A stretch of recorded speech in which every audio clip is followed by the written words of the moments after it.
Of बाउ principal तत्वों में परमाणुओं की इलेक्ट्रॉनिक विन्यास हेतु एक बहुत ही महत्वपूर्ण नियम है।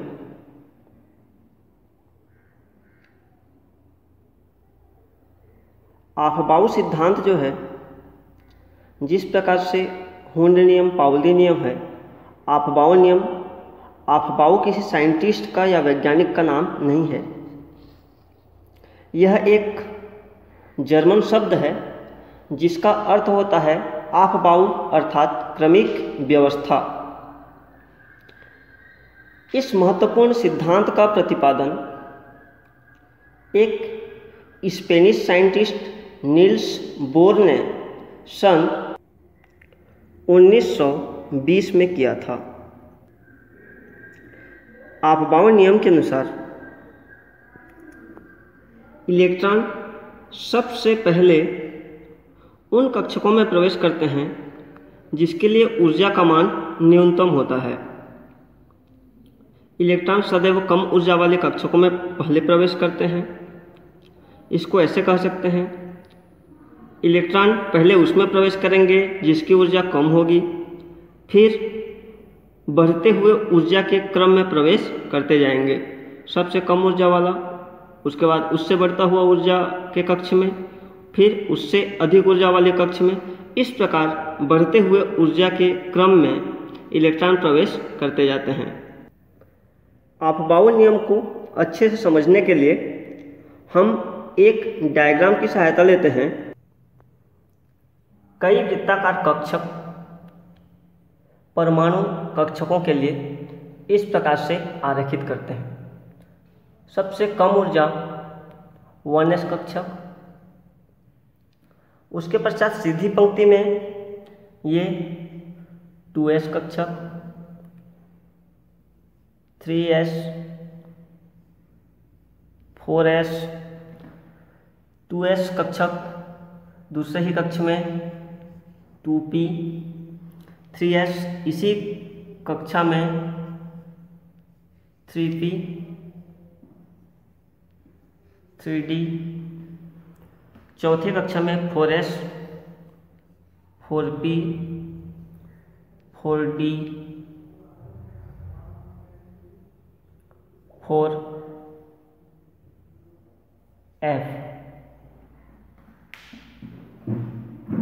पांचवें कक्षा में 5s, 5p, 5d, 5f। इस प्रकार से एक डायग्राम बना लेते हैं। यहाँ ये देखते हैं 1s के सीध में केवल एक कक्षक है 1s, फिर 2s और 2p, 3s, 3p और 3d, 4s, 4p, 4d और 4f, 5s, 5p, 5d, 5f। इस प्रकार से पहले कक्षा में केवल एक कक्षक 1s होता है, दूसरे कक्षा में 2s और 2p कक्षक होते हैं, तीसरे कक्षा में 3s, 3p, 3d कक्षक हुआ करते हैं, और चौथे में 4s, 4p, 4d, 4f चारों कक्षक हुआ करते हैं। तो इस प्रकार से एक डायग्राम का हम निर्माण कर लेते हैं। बढ़ते हुए ऊर्जा के क्रम को दर्शाने के लिए यह डायग्राम बहुत ही महत्वपूर्ण होता है।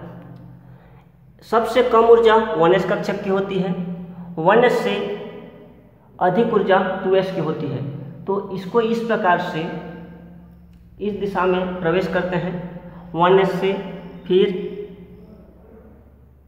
2s, 2s से फिर 2p,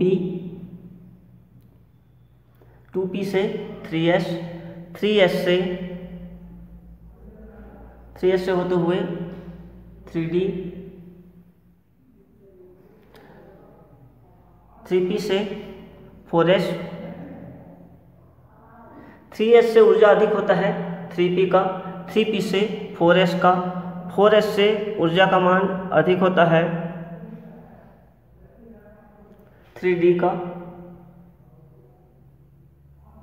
3d से इलेक्ट्रॉन प्रवेश करता है 4p में, 4p से अधिक ऊर्जा होता है 5s में, 5s से अधिक ऊर्जा होता है 4d का 4d से 5p से 6s से फिर 4f में 4f से 5d से 6p से 7s से फिर इलेक्ट्रॉन प्रवेश करता है 5f में 5f से 6d से 7p से 8s में 8s से फिर इलेक्ट्रॉन प्रवेश करेगा 6f में 6f से। इस चित्र को देखकर एक बार फिर से दोहराते हैं।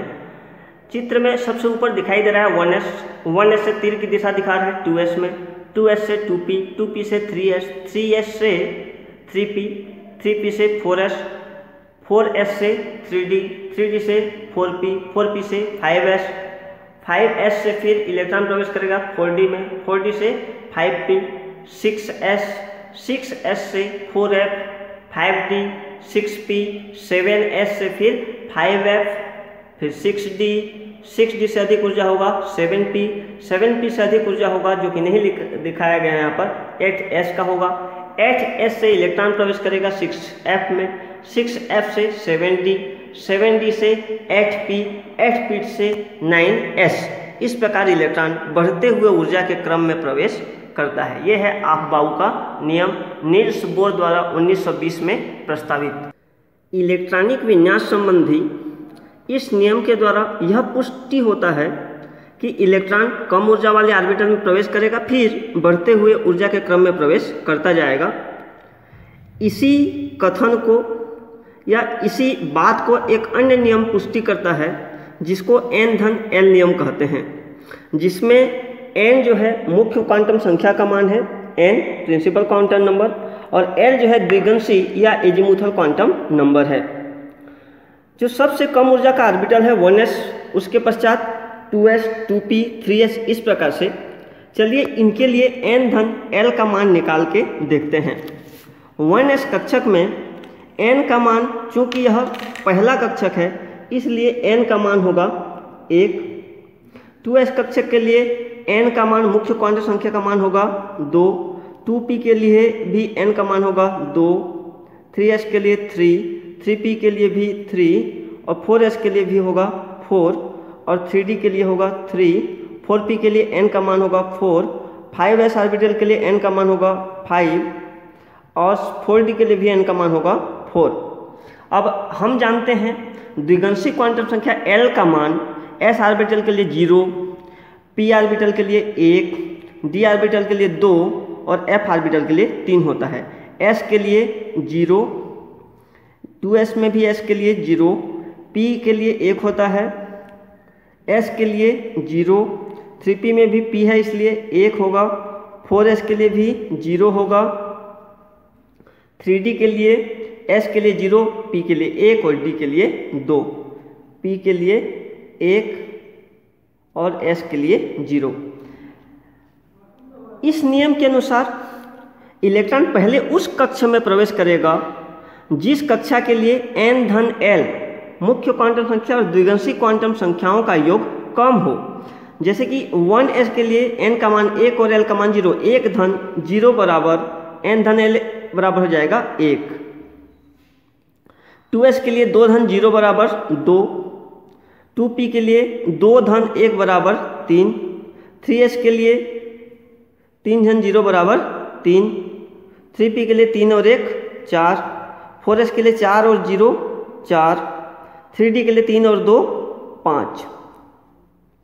एक बात, n-l का मान जिसके लिए कम होगा वहाँ इलेक्ट्रॉन पहले प्रवेश करेगा, तो 1s के लिए 1, 2s के लिए 2। इस प्रकार से n-l का मान है।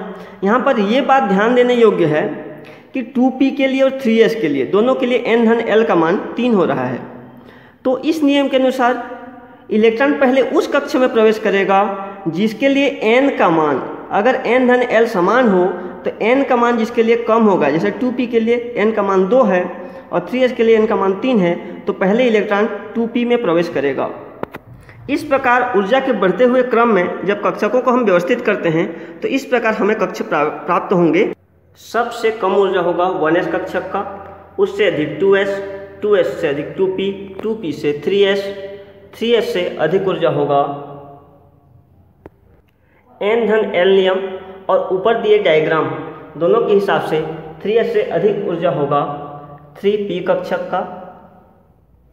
3p कक्षक से अधिक ऊर्जा होता है 4s का, 4s से अधिक ऊर्जा होगा 3d का, 3d कक्षक से अधिक ऊर्जा होगा 4p का, 4p से अधिक ऊर्जा होता है 5s का, 5s के बाद इलेक्ट्रॉन प्रवेश करेगा 4d कक्षक में, 4d से अधिक ऊर्जा होगा 5p में, 5p से अधिक ऊर्जा होगा 5p से 6s, 4f, 5d, उससे 6p, 7s, 5f, 6d, 7p, 7p से अधिक होगा 8s का, 8x से 6f का। इस प्रकार बढ़ते हुए ऊर्जा के किसी भी परमाणु के कक्षकों में इलेक्ट्रॉन प्रवेश करते जाते हैं।